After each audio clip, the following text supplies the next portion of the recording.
ଯେଉଁ ପଡ଼ିଆରେ ମହୋତ୍ସବ ହେବା ପାଇଁ ପ୍ରସ୍ତୁତି ଚାଲିଛି ସେହି ପଡ଼ିଆ ନିକଟରେ ଥିବା ରାଧାକୃଷ୍ଣ ମନ୍ଦିରରୁ ହୋଇଛି ଚୋରି।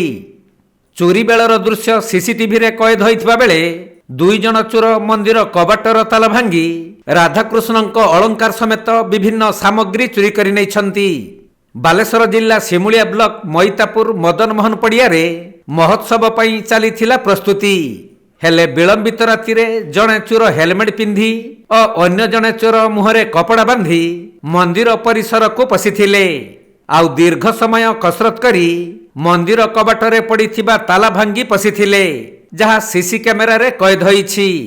ପରେ ରାଧାକୃଷ୍ଣଙ୍କ ରୂପା ଅଳଙ୍କାର ସମେତ ବିଭିନ୍ନ ସାମଗ୍ରୀ ଚୋରି କରି ଚମ୍ପଟ ମାରିଥିବା ଦେଖାଯାଇଛି।